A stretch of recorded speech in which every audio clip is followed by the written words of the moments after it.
épisode 4 de Héros à zéro. Cette semaine, je vous parle d'un juge qui a un sideline de blanchiment d'argent. Et moi, je vous parle d'une influenceuse australienne qui a su tirer profit d'une tragédie. On part ça! Nicolas! Marie-Ève! Bienvenue à ce 4e épisode de Crime Tonic. Merci, bienvenue à toi aussi. Merci. Ça s'intitule cette semaine de Héros à zéro. Donc, c'est l'épisode du 20 juillet 2023. On est heureux de vous avoir avec nous. Merci de nous suivre. Si c'est votre premier épisode de Crime Tonic, bienvenue. On vous invite à écouter les autres et je pense qu'on devient meilleur. Ben, j'espère. Que sinon ça va pas bien. Oui, donc on vous invite à écouter nos autres épisodes aussi. Cette semaine, qu'est-ce qu'on boit? On boit un cocktail fait avec les sirops infusés de la marque Cocktail. Cocktail qui s'écrit C-O-Q-T-A-I-L. Donc, c'est disponible en ligne. Moi, j'avais le sirop infusé fruits de la passion. J'ai fait un cocktail qui s'appelle Robe écarlate, qui, il y a du sirop infusé fruits de la passion dedans, du soda et du Campari. Donc, j'ai fait ça cette semaine. C'est très bon. Il a déjà goûté. C'est un petit... Oui. Mais cheers, vraiment. Donc, c'est notre cocktail de cette semaine. On vous invite à aller les voir sur cocktail.com. pour avoir leur sirop qui a vraiment, il y a vraiment une belle variété et c'est une compagnie québécoise, donc on les salue. Donc, cette semaine de Héros à zéro, je vais faire des suivis sur les épisodes précédents. J'ai un petit suivi à faire sur l'épisode numéro 1. Donc, notre thème, c'était la tricherie. Je parlais de Charles Ingram qui avait joué à Who Wants to be a Millionaire. Oui. OK. Je l'avais pas dit, mais sa dernière question pour gagner, c'était la question comment se nomme le nombre composé du chiffre 1 suivi de 100 zéros. Puis il y avait des options dont Google, mais qui s'écrivait G-O-O-G-O-L. Donc, j'ai eu les commentaires sur TikTok. J'ai un certain Samy qui m'a dit c'est de là vient l'inspiration du nom Google. Donc, oui, selon le Figaro, en 1938, le mathématicien américain Edward Kashner cherchait un nom pour désigner ce fameux chiffre-là, donc 1 suivi de 100 zéros, et il aurait demandé à son neveu de 8 ans de trouver un nom pour ce chiffre-là, et son neveu de 8 ans aurait répondu « Gogol ». OK. Oui, comme ça. Donc, 8 ans ou 8 mois? Non! Moi aussi, je trouvais qu'il a répondu vraiment n'importe quoi. Mais écoute, c'est encore valide aujourd'hui. Et il aurait pris ce nom, il l'aurait écrit tout de suite dans son traité mathématique. Le traité s'appelait Mathematics and the Imagination. Oui, c'était un peu spirituel. Ben oui, c'est beau. Ouais. Parce que pour eux, c'était des trop grands nombres, ça arriverait jamais. Oui. Ben, selon eux, c'était le nombre d'atomes maximal. Il y avait comme un... Oui, il y avait quelque chose qui se rattachait à ça. Quand les deux fondateurs de Google cherchaient un nom pour leur invention, ils ont demandé à tous leurs étudiants, puis il y en a un qui s'appelle Sean Anderson qui aurait proposé Googleplex. Il voulait vraiment un nom pour un moteur de recherche qui rassemblait une somme astronomique de données. Lui aurait proposé Googleplex. Plus tard, Googleplex, ça a été le nom du bâtiment où est-ce que les gens chez Google travaillent. Mais donc, son étudiant connaissait cette histoire du mathématicien qui est arrivé 60 ans avant. Puis, il y a un des fondateurs qui aimait vraiment bien le nom Google. Fait qu'il a dit à Sean Anderson, son étudiant, parce qu'il a dit « Va l'enregistrer, je veux ce nom-là. » Ah oui? Oui. Puis quand l'étudiant est allé l'enregistrer, lui, il a décidé de l'écrire G-O-O-G-L-E. OK. Et il s'est non, peut-être trompé. je sais pas s'il s'est trompé ou s'il trouvait ça plus beau comme ça, mais lui a décidé de l'enregistrer comme ça. Donc, c'est pour ça que ça s'appelle Google. Donc, merci Samy de nous avoir écrit ça sur TikTok parce que c'est vrai que c'est un bel ajout à notre histoire. Ben oui. Et toi, as-tu un suivi à faire? En fait, oui, il y a quelqu'un aussi qui m'a mis en garde, en fait, amicalement, là, de pas me faire poursuivre là, par Billy Mitchell, un peu comme il a poursuivi justement Carl Jobs, puis qui poursuit un peu tout le monde qui se met à parler en mal de Billy Mitchell. Mais je trouvais ça super flatteur, en fait, qui nous dit de faire attention, parce qu'au moment de... En fait, j'ai choisi ce sujet-là. C'est le premier épisode. On n'avait personne encore qui nous écoutait. Donc, si je me fais poursuivre, ça veut dire que notre podcast est rendu jusqu'aux oreilles de Billy Mitchell ou de quelqu'un qui le connaît.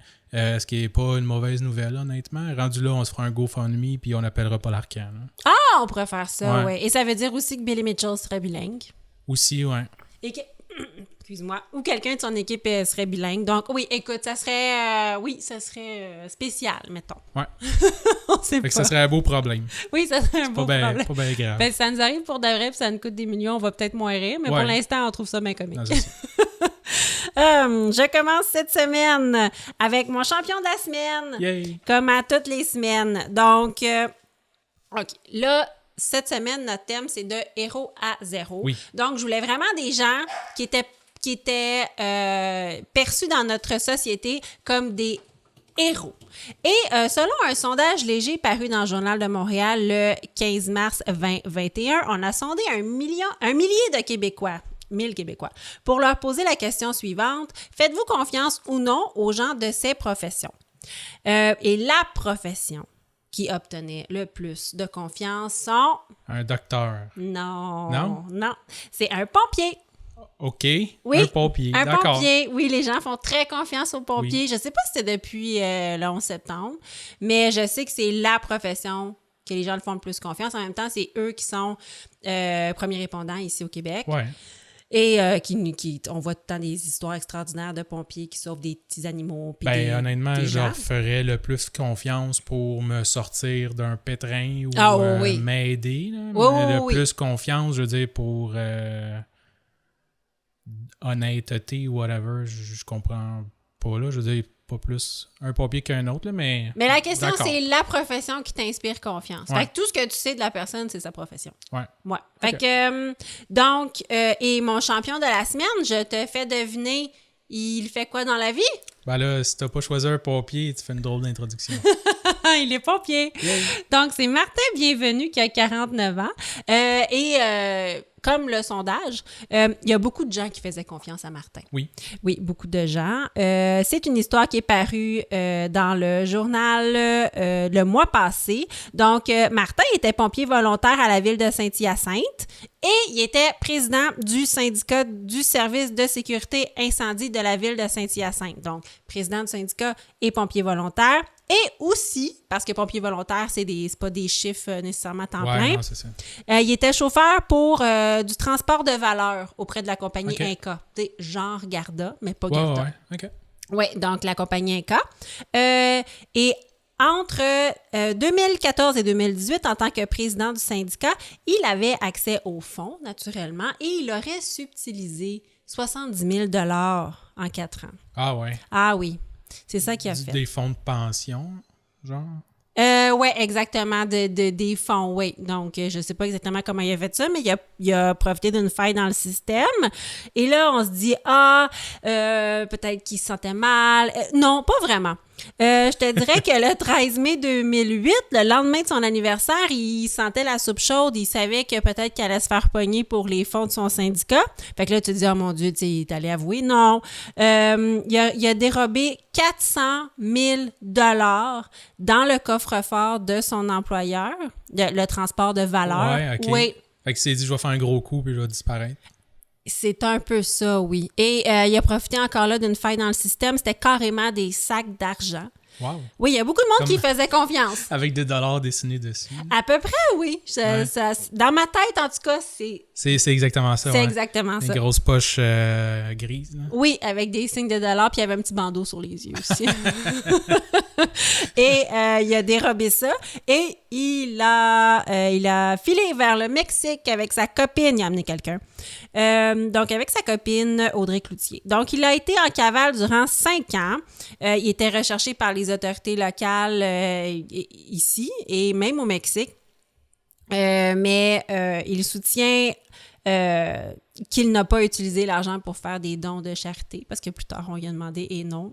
Ah oui? C'était pas pour faire des dons de charité, non. C'était pour faire le party de la drogue, des voyages. Okay. Avoir sa best life, vivre Pourquoi on lui a demandé s'il y a des dons de charité? C'est parce que, là, pour savoir l'histoire au complet, sa copine avait l'air d'être tannée de cette vie-là. Donc, en avril dernier, elle est revenue. De cette vie-là de fugitif? Oui, la vie de fugitif, oui. Donc, il était au Mexique depuis 5 ans. Elle, a mané, je sais pas, c'est comme une séparation, d'après moi, mais elle était pognée au Mexique, puis là, mettons qu'il était plus amoureux, il voulait séparer.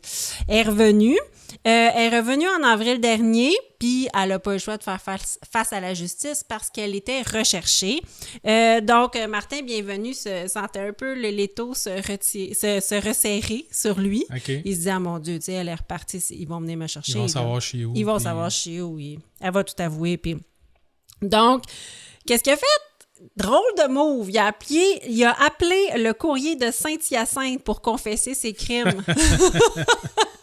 Un journaliste qui dormait, qui était super content de finalement avoir une histoire. Ris pas du courrier de Saint-Hyacinthe. Je ris pas. Oh, fait que là, il a appelé le courrier de Saint-Hyacinthe pour dire qu'il regrettait, puis qu'il était pas bien avec ça, puis il voulait pas comme être un fugitif toute sa vie. Et c'est là que, je rigole, mais c'est là que le journaliste a dit « Qu'est-ce que tu as fait avec ça? » Puis il a dit « Ah, j'ai fait le party. » Fait que c'est tout. Au moins, il est honnête. Exact.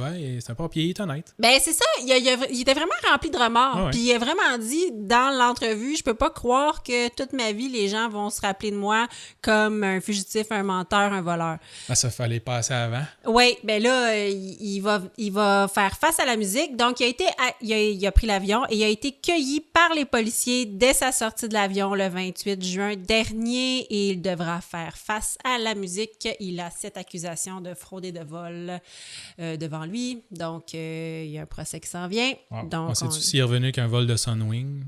Ben, si oui, peut-être qu'il est en retard. Ah, c'est ça? Les policiers doivent avoir attendu il est jamais longtemps. Revenu, finalement. C'est ça.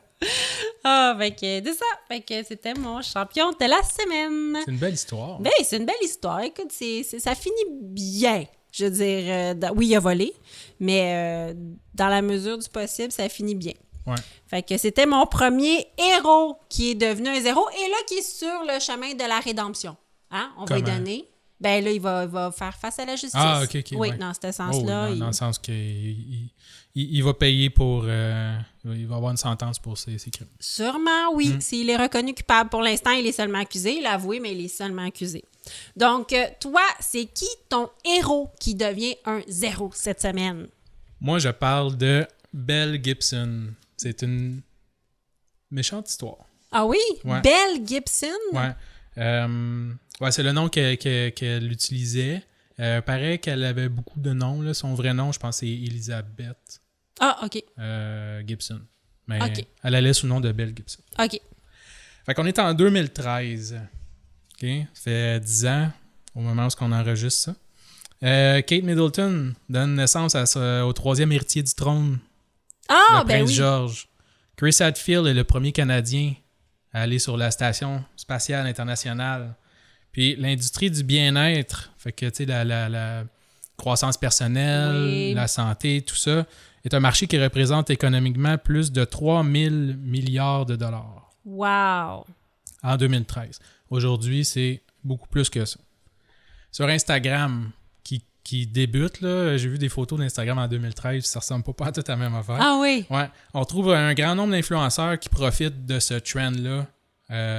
Mais mon histoire aujourd'hui, ça parle d'une nouvelle qui est sur Instagram en 2013, d'une vedette montante qui s'est fait diagnostiquer un cancer de stade 4 du cerveau et qui avait environ 6 à 16... On lui donnait 6 à 16 semaines à vivre. Mon Dieu, c'était foudroyant. Ouais. Ben là, c'était, je veux dire, elle est décédée. Mais c'est... Et elle, excuse-moi, c'est Mel Gibson. Belle. Ouais, pas Mel Gibson. Depuis tantôt, je dis... Faut que je la retienne, OK.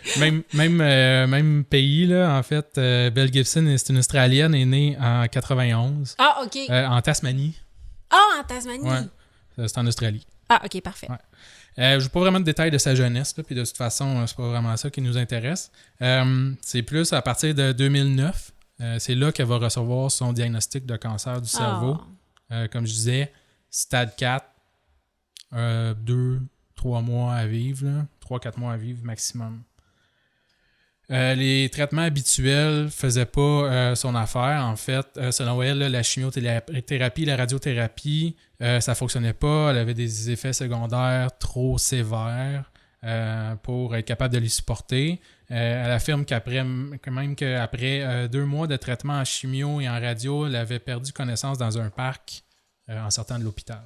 Ah, mon Dieu, ça me brise le cœur, c'est bien triste. Ouais. Puis elle se dit, tant qu'à vivre comme ça pour le temps qui me reste, je vais juste mieux manger, avoir une saine alimentation, puis hygiène hygiène de vie, puis filer mieux, puis finir mes jours comme ça. Au lieu d'être constamment malade à cause des traitements. Et c'est le choix que certaines personnes décident de faire. Oui. Donc, elle a fait ce choix-là à un moment donné. Oui. Elle, ça ne marchait pas, les méthodes traditionnelles.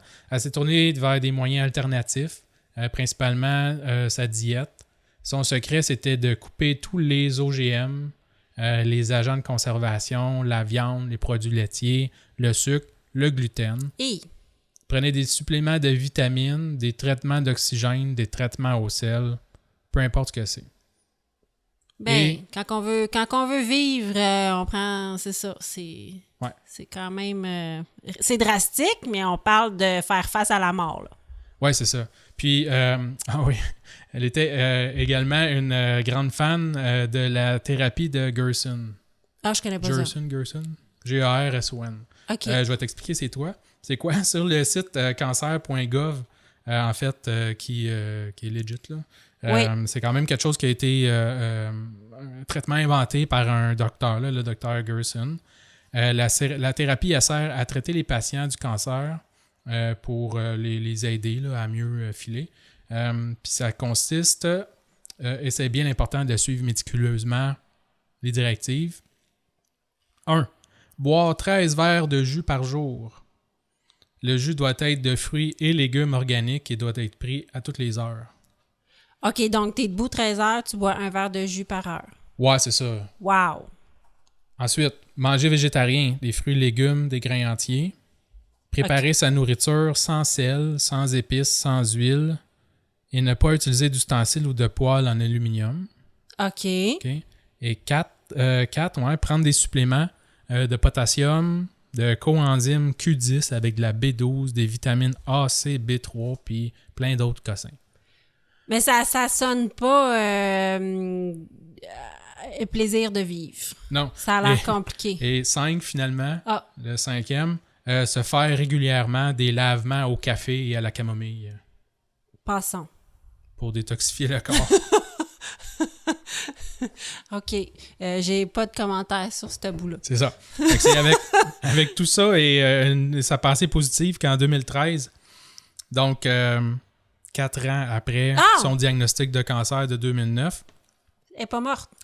Non. Resplendissante de santé, elle va débuter son parcours sur les réseaux sociaux. Elle va ouvrir son Instagram pour partager au monde entier son secret, sa bonne humeur, son teint radieux. OK, mais jusque-là, c'est fantastique. Oui. Mon Dieu. C'est une grande survivante. Sur ses réseaux sociaux, elle va partager ses histoires, mais échange beaucoup avec d'autres victimes de cancer. Elle va donner son support aux autres personnes qui passent à travers les mêmes supplices qu'elle a vécu. La même année, elle va lancer une application mobile qui s'appelle The Whole Pantry. C'est la cuisinière santé. La cuisinière saine. La cuisinière saine. Traduction officielle. Là. Moi, j'aime bien mieux genre toute la pantry. Ah! Whole Pantry. Ouais. Ah, je pensais la vieille cuisinière. Ah non, pas de old. Non. Puis pas non plus le trou dans... Non, c'est ça. OK, The Whole Pantry. Okay. Tout le garde-manger. C'est ça, c'est le garde-manger sain et complet. Exact. Je comprends. Ouais. Là-dessus, elle va proposer des recettes de cuisine saine, des conseils de bien-être, de santé. Oui. On en connaît des vedettes québécoises qui se sont recyclées dans ce créneau. Ça existe. On les nommera pas, mais on les a en tête. Oh, ouais. Et ça roule leur boss. Oui. Son application fait fureur. En 2013, c'est téléchargé plus de 200 000 fois dans le premier mois seulement. L'app est votée Apple's Best Food and Drink App of 2013. Donc, meilleure application sur le iStore de Apple, catégorie à boire et manger en 2013. OK. T'as-tu des détails de l'application? Est-ce qu'elle vendait des choses ou elle... Non, c'était payant, l'application. En plus, c'est ça, il y a comme 200 000 téléchargements le premier mois, puis il fallait que tu payes. Wow! Là, je sais pas, je sais pas c'est combien l'application. Je vais pas vendre de punch. Mais bref, c'est pas un abonnement ou c'est pas... Avant rien sur l'application, je pense. Là, c'était l'application payante. Genre, tu payes $15 puis tu as accès. OK. OK, je comprends. Puis là-dessus, elle partageait des recettes. Ils rajoutaient des affaires là, constamment. OK, parfait. C'était pour avoir un support à la bonne alimentation. Ouais, c'est ça. OK, je comprends. Pour complémenter son Instagram, là, ses réseaux sociaux, pour être capable d'avoir une plateforme. C'était sa plateforme à elle pour aller mettre ses trucs. OK. Les téléchargements continuent là, les mois suivants. Il faut aussi comprendre, c'est ça que c'est une application payante. Fait que c'est quand même impressionnant qu'il y ait autant de téléchargements là, pour quelque chose qui est inconnu. Là. C'est sa première application qu'elle lance. C'est pas comme une grosse compagnie non plus. C'était juste une influenceuse. Oui. Fait que 2013, c'est une belle année pour Belle Gibson. Voyant le succès de son application, Apple va rentrer en contact avec elle pour l'inviter à venir à Silicon Valley pour travailler avec eux sur un projet secret. Wow, là, écoute, elle a vraiment un beau restant de vie. Bon, Ouais. Pour quelqu'un qui était condamné à mort, c'est Ouais, fantastique. Tout à fait. Va se rendre sur place à Silicon Valley et Apple va leur annoncer leur toute nouvelle innovation qu'ils veulent lancer, le Apple Watch. Oui. Qu'ils veulent lancer en 2014, 2015. Ça me dit que vaguement. Ouais, ça dit quelque vaguement. chose. Ils sont rendus à la 8e génération. Oui. Puis ils veulent que son application fasse partie du lancement. Ça a tellement marché. Puis ils trouvaient que c'était une super bonne application. Puis ils veulent que ce soit par défaut sur toutes les Apple Watch qu'ils vont vendre. Oh, wow! Ouais. C'est vraiment une fleur qui... Wow, c'est génial. Ouais. Puis on dit aussi là, qu'il y a un petit parallèle à faire là, parce que l'ancien CEO de Apple, Steve Jobs, Oui. est mort lui aussi d'un cancer peu de temps avant. Puis était un grand fan aussi de méthodes alternatives, tout ça. C'est Fait que vrai. ça fitait un peu avec tout ça. Puis Apple en a comme profité, puis l'ont invité. Fait que durant les prochains mois, on va faire des allers-retours là, entre l'Australie puis Californie, là, Silicon Valley, San Francisco, là, pour travailler avec Apple. En 2014, elle va sortir une première version de son livre pour accompagner son blog et son application, qui va s'appeler lui aussi The Whole Pantry.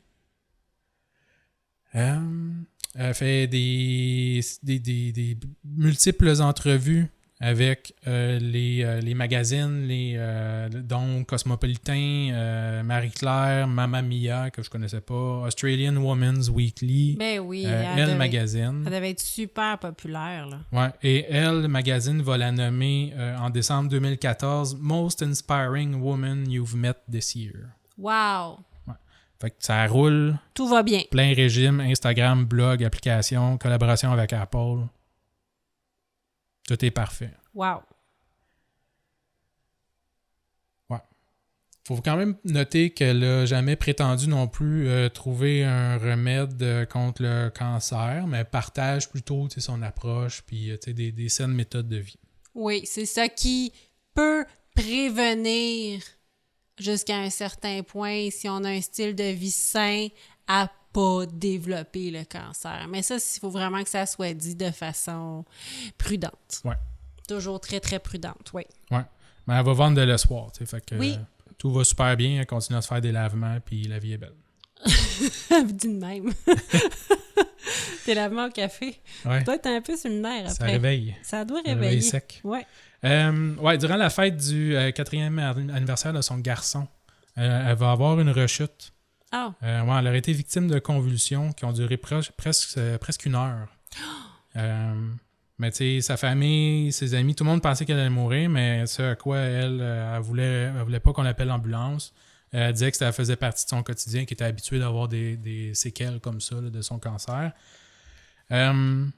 Puis peu de temps après, elle va annoncer à ses followers sur Instagram qu'elle a eu une rechute et ils diagnostiquaient à nouveau, cette fois-ci qu'un cancer qui affecte son sang, sa rate, son foie et son utérus. Eh my God, un cancer du sang, c'est la leucémie, là. Ouais, c'est un méchant cocktail de cancer. Là. On a comme 4 cancers. Oui, OK. Il a tradé un cancer stade 4 contre 4 cancers stade 1, je sais pas. C'est vraiment intense. OK. Ouais. Fait que 2000... Ah oui, petit aparté. Suite à tout ça, là, en 2015, ça marque également l'année du décès d'une autre influenceuse qui était sous le nom de LT Lifestyle. Non, c'est une autre influenceuse de LT Lifestyle. OK. Qui s'appelle Jessica Ainscott. Donc, elle n'a pas été invitée à ses funérailles, mais elle va se pointer à ses funérailles. Belle Gibson? Ouais, Belle Gibson va se pointer aux funérailles d'une autre influenceuse qui est décédée du cancer. OK. Et qui, elle aussi, promouvait un style de vie super santé. C'est ça. OK. Pour, bizarre. un peu contre le cancer, oui. Mais en même temps, tu as le droit d'aller à des funérailles si tu penses que cette personne-là était significative. Oui, mais ils ne se connaissaient pas vraiment. T'sais. OK. Mais sur place, elle va en profiter pour faire une scène. Là. Elle va se faire entendre par tout le monde. Des témoins ont dit qu'elle pleurait à grosses larmes, puis vraiment fort sur les épaules du veuf. Oh mon Dieu, du veuf? Ouais. Elle aurait... ouais, c'est ça. Puis elle aurait même fait un speech en avant, puis tout ça, en disant qu'elle voulait pas finir comme Jessica, puis que... En tout cas, fait... Oh, c'était un beau coup de pub! Ouais, un petit coup de pub ou quelque chose de même. Là. Le monde, ils comprennent pas trop pourquoi qu'elle a fait ça. Là. OK, mais c'est ordinaire parce que moi, jusqu'à date, je l'aimais bien. Ouais. Mais même à ça, elle continuait à faire sa belle vie. Là. Je veux dire, rendue là, elle avait quand même pas mal d'argent aussi. Là. Fait que, tu sais, prenait des photos dans sa piscine, puis tout le kit. Ben là, c'est ça que je me disais, là. Ça doit commencer à paraître son train de vie, je veux dire, elle fait des sous. Là. Ouais, c'est ça. Ça commence à paraître un peu. Ça commence à paraître. Fait que cette année-là, en 2015, encore une fois, elle va annoncer à tout le monde qu'elle donne la majorité, le tiers, ou en tout cas un gros montant de ses profits qu'elle donne à des œuvres de charité. OK, fait qu'elle donnerait une bonne partie de ses profits. Ouais. OK, parfait.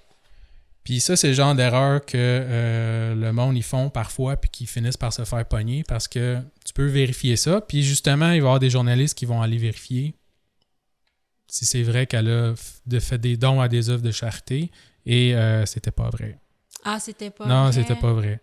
Fait que les médias, ils vont se mettre le nez là-dedans, c'est ça. Puis en mars 2015, ils vont laisser à Belle Gibson, avant de sortir la nouvelle, la chance de s'expliquer puis de dire pourquoi ils n'ont pas trouvé aucune trace de dons dans les œuvres de charité qu'elle disait qu'elle avait donné de l'argent, tout ça. Oh, fair enough. Ouais. T'appelles, tu dis, nous, on va sortir ça. T'as-tu de quoi dire avant? Ben, honnêtement, les journalistes font souvent ça. Généralement. Quand ils sortent un scandale, ils essayent du moins de rejoindre la personne pour dire on sort ça sur toi. Dernièrement, dans les médias au Québec, il y a certaines personnes qui se sont fait démolir dans la presse pour des accusations supposément très valides, mais ils ont eu la chance de s'expliquer avant et je sais qu'ils ont été rejoints avant. Ils n'ont pas toujours voulu s'expliquer, c'est leur droit, mais ils les rejoignent avant. Mais c'est bien quand même que les journalistes vérifient ça parce que, tu sais, toi puis moi, je veux dire, on prend... Quand j'achète un T-shirt, puis on me dit « à chaque fois que tu achètes un T-shirt, on plante un arbre. » Je vérifie pas, moi. Fait que c'est vraiment bien que la presse sert à quelque chose. Ben, je le savais, là, mais elle sert vraiment à quelque chose, c'est cool. Ouais, mais un peu comme tu disais tantôt, là, elle va rien faire avec ça. Elle va pas parler, elle va pas essayer de répondre. Au début, ses fans... Fait que la nouvelle, elle sort, comme quoi que c'est pas vrai. Au début, ses fans vont essayer de la défendre. Prétendant que c'est un complot, c'est le Big Pharma là, qui veulent pas qu'il y ait des méthodes alternatives. Qu'il y ait des méthodes alternatives, c'est ça, puis tout ça. Mais tu sais, plus ça va, puis plus même ses fans commencent à trouver ça un peu weird. Là. Ouais. Puis là, ils se disent, OK, ben, ça a menti sur ses dons. Est-ce qu'elle a menti sur d'autres choses? Ça me fait mal que tu dises ça. Ouais. Et finalement, ils vont découvrir qu'elle n'a jamais eu le cancer. Oh mon Dieu Seigneur! Elle n'a jamais fait ses crises non plus là, au party de 4e anniversaire de son garçon. Jamais reçu de nouveau diagnostic de cancer. était en parfaite santé, en réalité. Là. Ah, mon Dieu, que ça me fait mal au cœur. Puis, tu sais, ils vont essayer de s'attaquer à ses partenaires d'affaires comme Apple. Penguin, je sais pas trop quoi, qui était la maison d'édition de son livre aussi. OK. Tout ça, mais tu sais, eux autres vont tout se retirer. Là. Apple va laisser faire le Apple Watch avec son application. Ils vont enlever ça. Éventuellement, ils vont enlever l'application sur le iStore là, complètement. C'est pour ça que je peux même pas aller checker c'était combien de prix. Oui. J'en ai aucune idée. Penguin va retirer les livres. Tout ça. Son livre est... Son Instagram va être fermé aussi. Là. Ah oui, tant que ça. Ah, c'est donc bien triste. Elle va essayer de justifier certaines de ses allégations, là, prétendant qu'un docteur qui est allé chez elle lui donner son diagnostic après avoir fait un test de sang. Ah, elle persiste et signe. Ouais, c'est ça. Elle a pas fait, je m'excuse. Elle a fait, oui, il y a quelqu'un quelque part. Ouais. Mais elle se rappelait plus c'est qui le docteur. Puis là, finalement, ah oui, elle s'en rappelait, c'était Dr. Phil. Ah oui. Puis là, le monde, il disait, ouais, mais c'est quoi son nom de famille au docteur? Ah, je sais pas c'est quoi son nom. C'est pas le Dr. Phil là, qui est à Oprah, je sais pas trop. Ah, OK, c'est pas Dr. Phil à la télé. Elle a comme sorti ça. Ça doit être le premier nom qui est sorti comme docteur dans sa tête. Là. Elle dit Dr. Phil. Là, comme, OK, mais c'est quoi le nom de famille? Je sais pas. Ah, c'est donc bien horrible. Et est-ce que son entourage a fait une sortie? Tu sais, je sais pas, son mari, elle te disait qu'elle avait un enfant. Là. Oui, puis le monde, c'est ça. Il n'avait jamais entendu parler. Non. Oh! C'est donc bien tragique. C'est ça. Il se doutait bien que c'était pas vrai. Là, fait que, ah, c'est horrible. Ouais, elle cherchait un peu à avoir la sympathie. Là, aussi du monde là, en disant qu'elle avait une jeunesse super difficile, là, qu'elle s'occupait de sa mère puis de son frère qui était autiste. Puis plein d'affaires. Ah non, mais peut-être, mais c'est pas une raison pour t'inventer un cancer. Ah, c'est effrayant. Ouais. En 2017, elle va être accusée aux affaires civiles et doit payer une amende de 410 000 mais elle a été multimillionnaire, elle. Oui, mais elle va jamais payer son amende. Elle va disparaître pendant quelques années, en disant qu'elle s'était fait adopter par le peuple éthiopien, puis qu'elle faisait du bénévolat là-bas pour aider le peuple, puis tout ça. En Éthiopie? Ouais. Puis que le peuple éthiopien l'avait adopté, là, puis que là, c'était rendu, c'est comme si elle était dans la gang là-bas, puis qu'elle aidait le monde, puis qu'elle s'était retrouvée. Puis le président de l'association là-bas a appelé les journalistes pour dire c'est pas vrai, on la connaît pas. En tout cas. OK, c'est une mythomane, là. Ouais, non, c'est ça. OK, elle essaye même pas de faire bien après ça. Là. Non, elle essaye juste de se sauver de tout ça. Parce que moi, tu m'as dit ça, j'ai fait « Ah, elle regrettait, partie faire du bénévolat en Éthiopie. » Pas en tout. Oh my God! Finalement, elle va revenir à m'amener, puis en 2021, la police, elle va se tanner de tout ça, là, puis va finalement être capable d'aller saisir la majorité de ses biens, là, il laissant juste qu'est-ce qu'elle a besoin pour survivre, pour commencer à rembourser sa dette qui, avec les pénalités et tout le kit, c'était rendu à plus que 500 000 c'est ça. Oh mon Dieu, mais... S'il y a une leçon à tirer de tout ça, moi je dirais c'est de ne pas se fier aux influenceurs. Non, faut pas se fier aux influenceurs. Ouais. Comme nous, quand on boit notre drink, on n'a pas de fun. Non, c'est ça. Puis je dirais encore plus aux influenceurs qui te suggèrent de te faire des lavements au café. Ah oui. Ben, si vous voulez essayer. Ouais. Et tu sais, chacun son truc, hein. Moi, là, on juge personne ici à Crime Tonic. Non, tout à fait. Mais bon, sur une note un peu plus sérieuse, peut-être d'essayer de questionner un peu tout ce que tu vois sur Internet, là, puis un peu partout ailleurs aussi, là, avant de croire, essayer de consulter des vrais spécialistes. Là. Ouais. Quelqu'un qui a fait des études.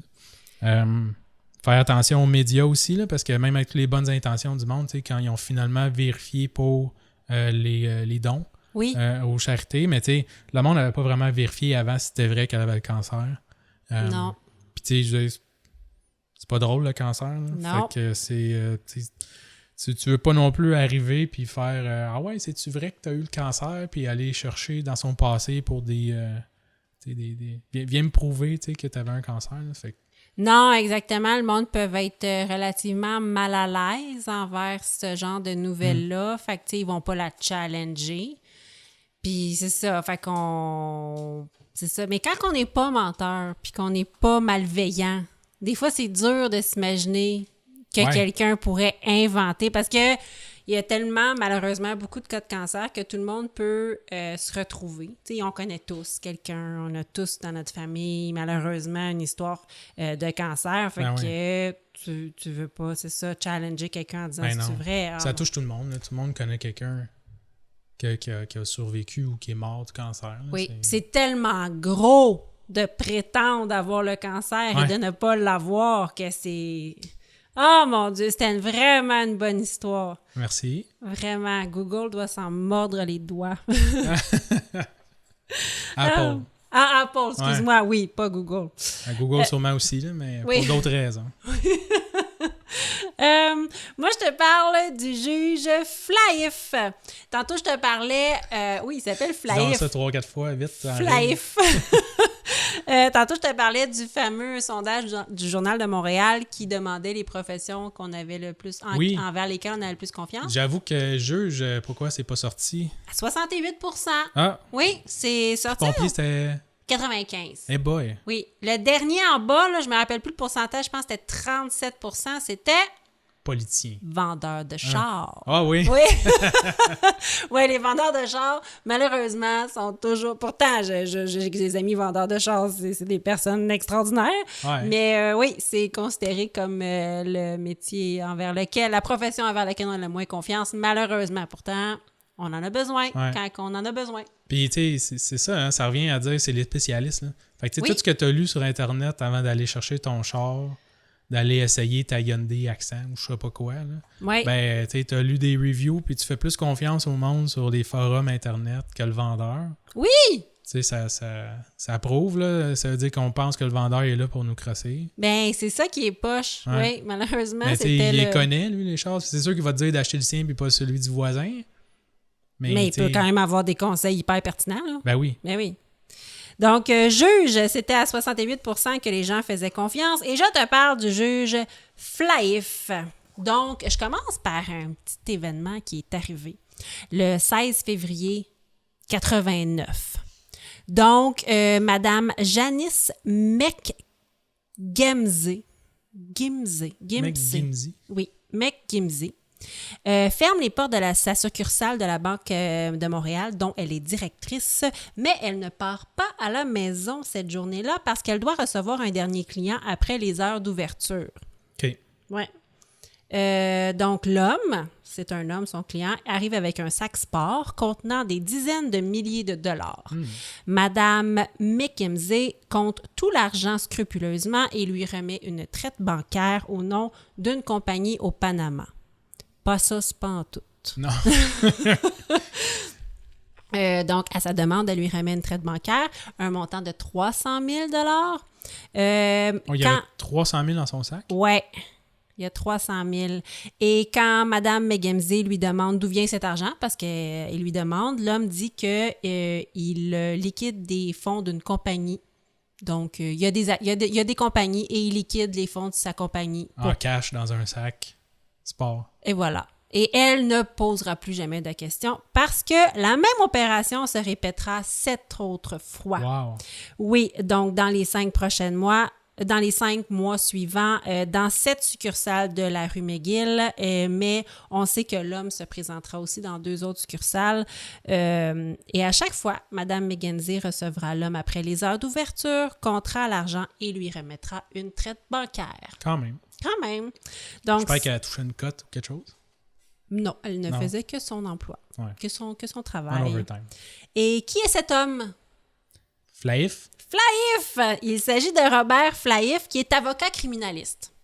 En 89, il est avocat criminaliste. Il provient d'une famille de ministres conservateurs, une famille qu'on dit bleue, là, de fond en comble, conservateur.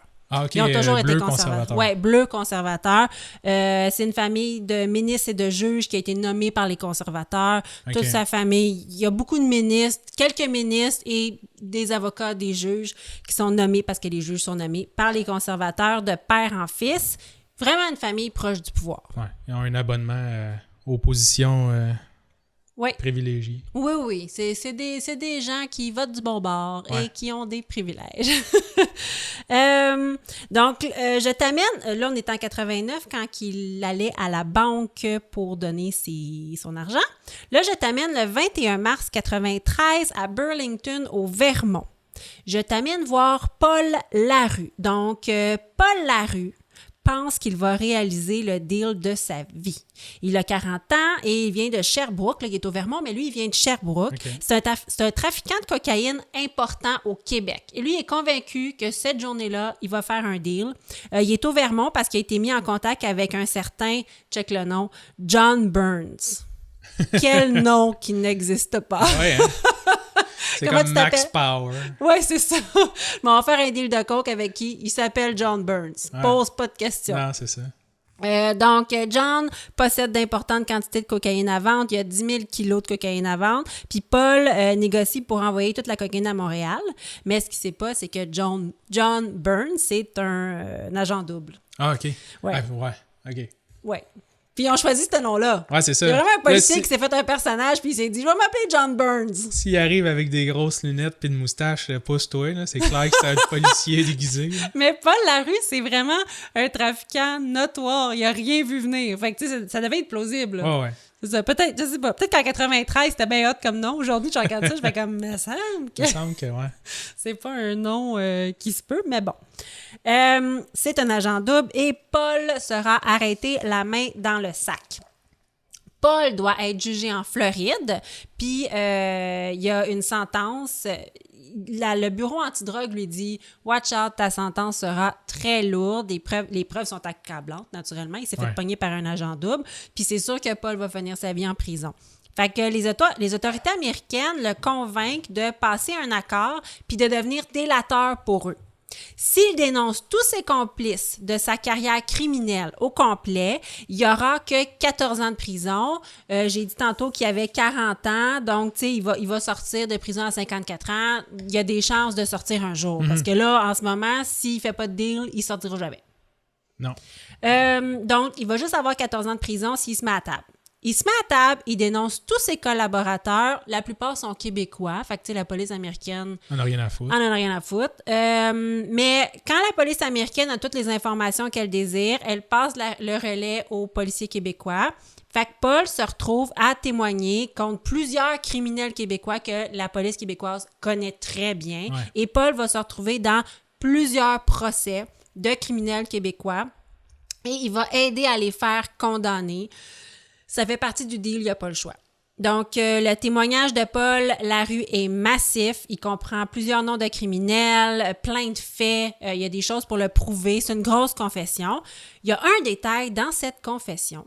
C'est que Paul Larue soutient qu'à un moment dans sa carrière, il a retenu les services de 2 avocats montréalais pour blanchir de l'argent.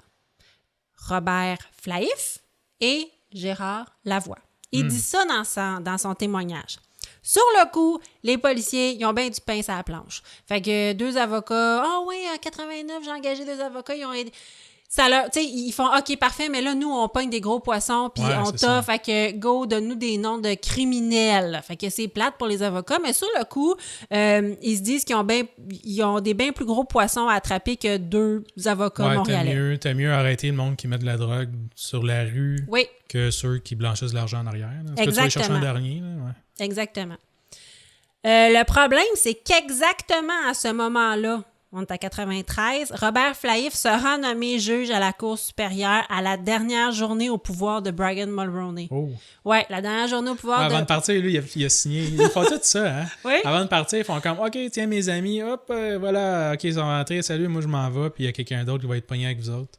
Ben, le président américain gracie des prisonniers. Oui, Trump avait fait ça aussi avant de partir, puis il avait nommé des juges aussi qu'il avait sûrement promis qu'il allait nommer, mais qu'il voulait peut-être même pas comme juge, puis il a attendu à la fin pour le nommer. Ben c'est ça, c'est exactement ce que Brian Mulroney a fait. En tout cas, c'était peut-être seulement une coïncidence, mais sa dernière journée au pouvoir, il a nommé Robert Flaïf comme juge à la Cour supérieure.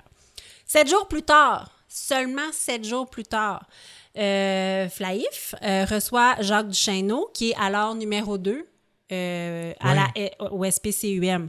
Donc, on le connaît, Jacques Duchesneau, et il reçoit Jacques Duchesneau et, ça m'a fait rire, le super agent Kevin McGarr.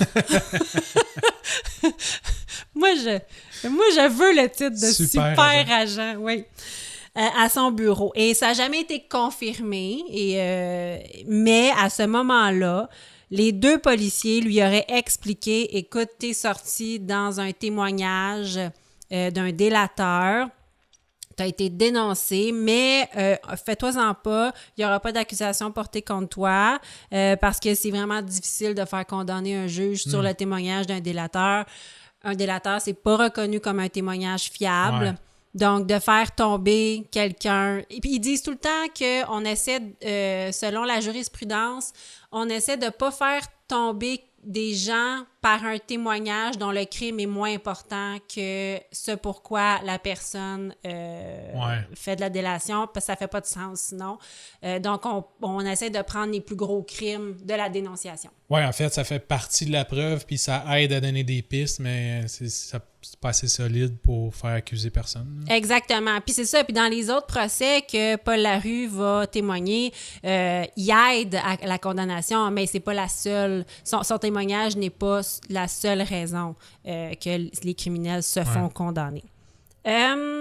Donc, cependant, lors d'un procès d'un de ses anciens associés, donc dans un des criminels qui va faire condamner, la déclaration de Paul Larue, qui comprend sa confession à propos de Robert Flahiff qui blanchit son argent, est déposée en cours. Elle est frappée automatiquement d'une ordonnance de non-publication, mais à cause de ça, ça va aboutir dans les mains de la GRC. Ouais. Puis même, écoute, les avocats de la couronne, ils ont appelé le juge Flahiff pour s'excuser d'avoir déposé le document en cours. Il y avait besoin du document de sa délation. Ouais. Ils l'ont déposé, puis après ça, ils ont appelé le juge, ils ont fait « Ouais, c'est ça. C'est parce qu'on a déposé un document qui dit que tu blanchis de l'argent. On est vraiment désolé. » Mais ils l'ont fait pareil, là. Ben, tu sais, maintenant, il est croche, là. Ben, c'était dans la déclaration. C'est ça. Tu veux pas que ton client se fasse condamner ou... tu as besoin de preuves supplémentaires. Tu la déposes. Ben oui. C'est comme quand tu dis à ton boss, excuse-moi, boss, mais il fallait que je fasse ça. Ça te met dans la merde, mais il fallait que je fasse ça. Mm-hmm. Fait que c'est ça. Le juge Flahiff... Ah oui, puis là, les avocats disent ça se peut que l'affaire s'ébruite, là. Parce que là, t'es vraiment dans un document de la cour. Le juge Flahiff panique un peu. Il appelle le juge en chef pour lui faire part de tout ça. Mais lui dit, juge en chef, c'est faux. Donc, OK, lui, il nie. Il nie complètement. En 96, par exemple, on perquisitionne le bureau de Robert Flahiff. Donc, ça fait son petit chemin. Les policiers ressortent supposément bredouille, mais oups, le juge Flahiff part en congé de maladie. Oui. Écoute, il s'est fait perquisitionner, il est arrivé avec un billet, il a fait « Je fais le pas, m'en va chez nous ». Eh bien. Oui. Après moi, elle est allée dans une clinique privée. Ça se fait très bien. Il n'y a pas eu ça de même. Moi, d'après moi, il n'y a pas eu à convaincre un médecin. Il n'y a pas eu 5-8 médecins pour dire « Je fais le pas, je peux te faire un billet ». Non, il connaissait quelqu'un. C'est une patate chaude pour le ministère fédéral de la Justice qui hésite parce qu'il n'est pas sûr si les accusations doivent être portées contre Robert Flahiff et, je te rappelle, Gérard Lavoie. Ils sont deux là-dedans. Ouais. Le ministre engage donc un criminaliste indépendant. Le ministère engage un criminaliste indépendant pour être sûr qu'il n'y ait pas de conflit d'intérêts. Ouais, c'est pas son beau-frère. Là. Non, c'est ça. Puis le criminaliste indépendant décide de déposer des accusations contre les deux avocats à la fin de août 97. Donc, on accuse finalement Robert Flahiff et Gérard Lavoie d'avoir blanchi 1 675 000 $ entre 89 et 91 alors qu'il était avocat. Wow. Le processus, je te l'explique. Paul Larue voulait envoyer le fruit de son dur labeur en Suisse. Il donnait l'argent aux deux avocats. Les deux avocats le déposaient à la Banque nationale selon le processus que je t'ai dit tantôt avec Mme McGimsey. Après les heures d'ouverture, il recevait une traite bancaire au nom d'une compagnie en Suisse et il allait le porter directement en Suisse. Ah ouais? Ah oui, il prenait l'avion à chaque fois, puis il prenait la traite bancaire, puis il allait porter la traite bancaire en Suisse, dans une banque en Suisse pour transférer les fonds en Suisse. On est avant Internet. C'est du beau service. Oui, c'est du gros service. Il recevait une commission de 10 %. C'est du beau service. Mais moi, je l'aurais fait. Pour 10 % là, 1 675 000 fois 10 % je l'aurais fait. Mais si j'avais été juge ou avocat de même, peut-être pas, là. En tout cas, Ça devait être payant, je sais ça pas. doit. Écoute, c'est... Les avocats en début de carrière ne font pas tant d'argent. Ben là, il était criminaliste. Ben, C'est si... en tout cas, je connais pas toute sa carrière, mais Ouais. tu sais, s'il connaissait la rue, oui. probablement qu'il défendait du monde. Oui, il défendait la rue, puis il l'a défendu dans C'est plusieurs ça. procès, puis oui. C'est payant, là. Ouais, c'est vrai. En tout cas, il a décidé de le faire. Il devait... L'appât du gain. Il est décidé à ce moment-là que Robert Flaïf et Gérard Lavoie vont avoir 2 procès séparés. OK. Parce que ouais, c'est ça. Il est décidé pour plein de raisons. Et à partir de ce moment-là, l'avocat du juge, parce qu'il y a un avocat, Maître Claude Giroir promet une lutte féroce. Et là, ça part, OK? Il va se battre. Je te nomme 8 tactiques que Maître Giroir a utilisées pour pas que Robert Flaïf soit... Pour défendre son... Ouais, pour défendre son client. Premièrement, 12 septembre 97, tactique numéro 1. On part. La défense a refusé que les mandats de perquisition du bureau du juge soient rendus publics. Normalement, quelques semaines après l'exécution des mandats, les mandats sont publics, mais là, il était frappé d'une ordonnance de non-publication. La presse a demandé de lever cette ordonnance de non-publication. Maître Giroir a hurlé « Ça donne rien, c'est faux, il n'est pas question qu'on lève ça, ça va ternir la réputation de mes clients, c'est un délateur, on va pas commencer à condamner un honnête homme sur le témoignage d'un délateur, de petit vendeur de drogue. » En tout cas, il s'est vraiment... c'est incroyable comment il a gueulé haut et fort. Objection! Objection, c'est ça. Le juge, Jean-Pierre Bonin, a tout de même décidé de les rendre publics. Le jugement sera confirmé par la Cour supérieure parce qu'ils ont continué à se battre et la Cour d'appel décidera finalement qu'ils peuvent rester secrets. Puis ça a repris 3 jugements juste pour cette question. OK. Ouais. Wow, Fait que là, le procès n'est pas commencé. Des beaux délais, là. Ouais, c'est ça. Ah oui. Le procès n'est pas commencé. On est encore à l'enquête préliminaire. Je veux dire, là, l'enquête préliminaire va commencer. Donc, ça aussi, ordonnance de non-publication. Donc, normalement, une enquête préliminaire permet de décider s'il y a matière à procès. Maître Giroir n'arrête pas de dire que c'est une mascarade. Mais là, on découvre que non, ça repose pas juste sur ce témoignage du délateur. Premièrement, ils ont Madame Janice McGimsey. Ben oui. Ben oui. Parce que maintenant aussi, donc elle est prête à témoigner, là. Ah oui, il est venu. Ah, bien sûr. Oh, ouais, 13 fois. Ouais, il est venu 6-7 fois. 7 fois, ouais. Puis, oui, puis il y avait des sacs sport, puis avec plein de cash. Et quand Des lunettes de soleil. Ouais. Oui. Oui. Incroyable. Puis quand on lui demande pourquoi il venait après les heures d'ouverture, elle répond, ben tu sais, on a eu 26 hold-up à notre succursale, fait que c'est dangereux d'arriver avec des sacs pleins de cash. Ah oui? Ben là... Là, il arrivait à... Ouais, puis aussi parce qu'il voulait pas se faire voir par personne. Ben puis, ouais. Mais elle a dit que c'était à cause qu'il y avait beaucoup OK. de hold-up à sa succursale. Donc, Maître Giroir, il a arrêté de s'obstiner, puis il a compris que la preuve était solide. Puis, là, à partir de ce moment-là, le juge Robert Flaïf a été cité à son procès. Est-ce que le procès peut commencer? Oh que non!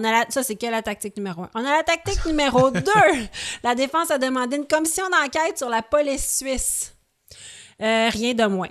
Donc, puisque l'argent de la rue était transféré en Suisse, il y avait un certain Kurt Gaffner qui était chargé d'investir cet argent, puis Maître Giroir aurait bien aimé ça, l'interroger pour savoir comment il faisait ça. Il y avait bien des questions à poser à la police suisse, puis le juge Boisvert, parce qu'on est rendu au procès, donc c'est plus le juge Bonin. Le juge Boisvert a refusé. Il a vraiment dit... Mais on va pas faire une enquête sur la police suisse, ça n'a pas de sens. Vous avez le droit d'y aller une journée, interroger cet homme-là en Suisse, ce qui a été fait. Donc, des délais. Encore des délais. Ben oui. Tactique numéro 3, demander l'arrêt des procédures parce que le témoignage de la rue n'a pas été convenablement documenté, parce qu'il n'est pas enregistré en totalité et ni capté par caméra, sauf pour les 2 témoignages officiels. Donc, on arrête les procédures. Mm-hmm. Ça n'a pas été retenu par le juge. Ouais. Au moins, il y a quelqu'un qui a une tête sur ses épaules. Ah, mais c'est toutes des affaires qu'ils utilisent tout le temps. Là. On le voit, là, dès que la virgule n'est pas à bonne place, qu'ils ont oublié le point sur la dernière phrase. Ils font comme « Oh, c'est pas standard. On arrête tout. Mais autant de demandes pour l'arrêt des procédures, c'est rare. Oui. C'est incroyable, parce que tu vas voir. En plus, c'est quelqu'un qui connaît la game. Oui, exactement. Il y a un juge et un avocat. Ouais. Et Maître Giroir, son avocat, il n'est pas son avocat pour rien, là. Il est vraiment reconnu pour trouver des plans diaboliques pour tout le temps. Fait que... Tactique numéro 4, carrément demander le renvoi du juge. Pour partialité, parce que ça fait plusieurs requêtes que le juge Boisvert refuse. Fait qu'ils ont fait « ben il est partial. » Ben oui, c'est ça. Ben voilà. Fait que là, il a fallu aller en cour supérieure pour qu'un autre juge confirme que le juge était bien impartial. Puis après ça, les avocats de la défense ils ont été en appel, mais ils voulaient aller en appel, ça a été refusé. Ah ben fait qu'on est rendu là. Ensuite, là, on est rendu en novembre 98, là. Ça fait un bout. Oui, c'est ça. Ça fait un bout, ça roule, là. Tactique numéro 5. Les avocats de la défense ont demandé une requête en arrêt de procédure parce que, à ce moment-là, les juges de la Cour criminelle du Québec, selon eux, n'avaient plus l'indépendance nécessaire pour siéger parce qu'ils attendaient leur augmentation de salaire de la part du gouvernement. Ah, wow. Oui. Donc, à ce moment-là, les juges négociaient leur salaire. Donc, Maître Giroir a dit « Ah, mais là, vu que vous attendez après votre augmentation de salaire, vous ne pouvez plus siéger parce que vous êtes plus impartial. Vous n'avez plus l'indépendance nécessaire. » C'est comme si tu ne feras pas ta job comme il faut parce que là, tu es en négociation. Oui, il était en retard. Le gouvernement avait dit qu'il allait avoir des augmentations de salaire, puis ça n'arrivait pas.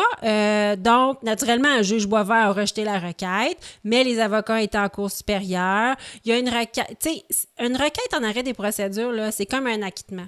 Puis à ce moment-là, si ça avait été dit « Ah oui, vous avez raison, les juges n'ont plus l'indépendance pour siéger. » Donc, lui, ça aurait été un acquittement. Mais en gros, là, ça veut dire que tous les tribunaux du Québec auraient été paralysés, là.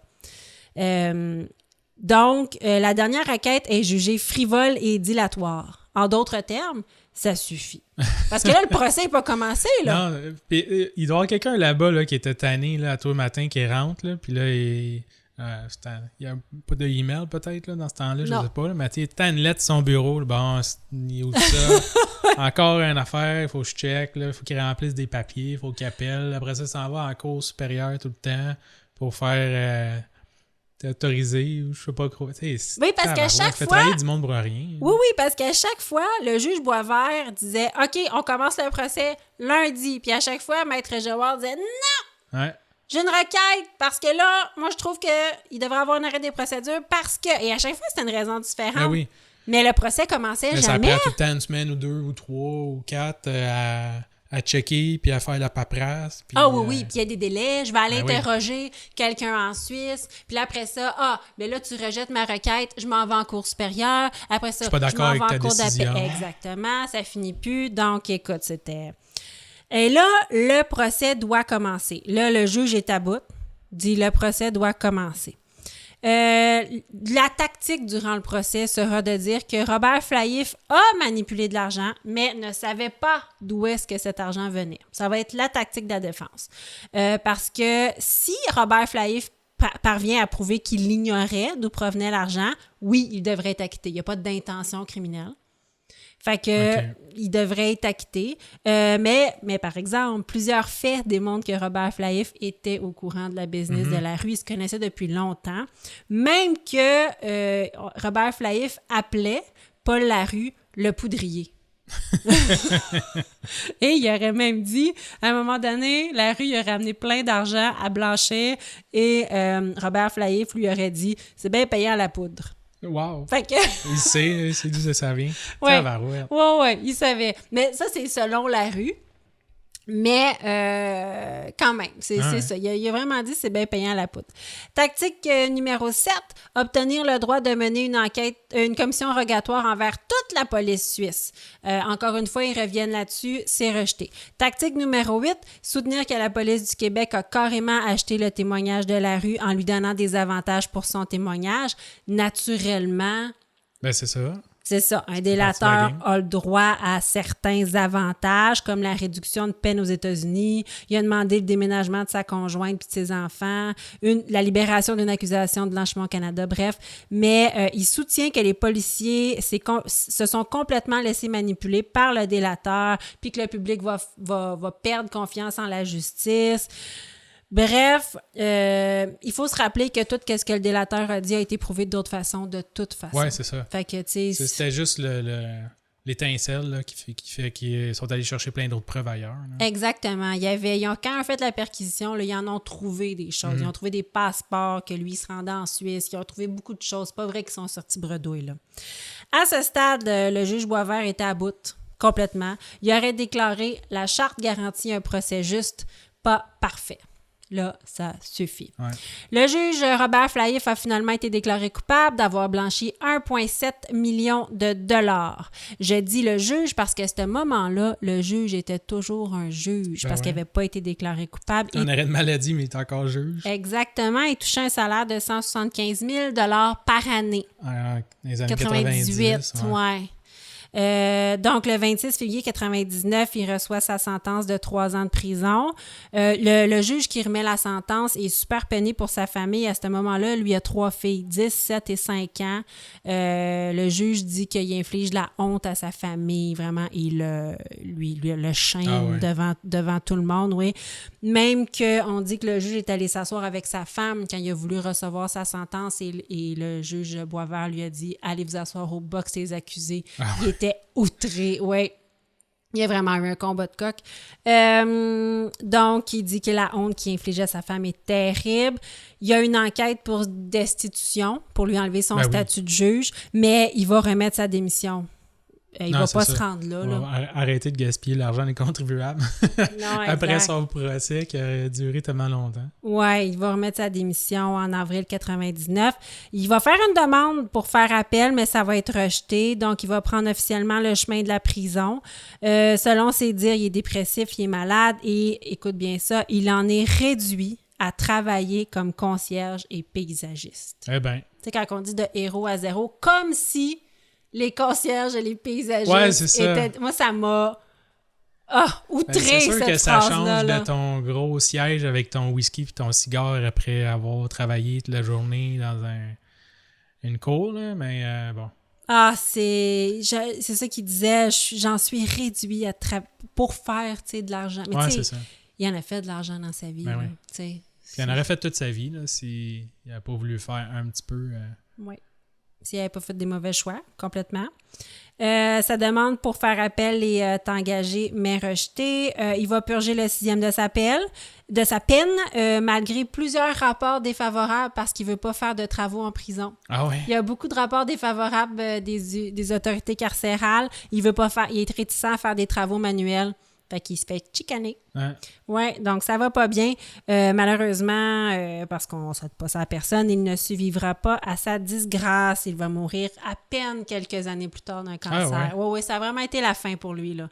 Ça a été bien du stress. Oui, il est amaigri et tout. Puis ça a été vraiment une grosse disgrâce. Quand on dit de héros à zéro, vraiment, là, lui, il s'en est pas remis. J'ai l'impression que ton influenceuse LT... Ah non, si tu regardes des photos d'elle, elle fait pitié. Là. Ah aussi, oui, elle s'en est pas remis. Non, une petite maison, là, puis elle ressemble aux vedettes, là, quand les paparazzis les pognent là, sur une journée de fin de semaine, là, qui sortent là, toutes décoiffées là, avec des joggings un peu sales. Là. Ah ouais. Elle a l'air de ça, là, à comparer du monde normal. ces photos de jet set. C'est comme c'est ça. C'est parce que nous autres, quand on sort de même, sortir les vidanges, on ne se fait pas pogner en photo. Là. Non, mais j'en suis très heureuse. Ouais, c'est ça.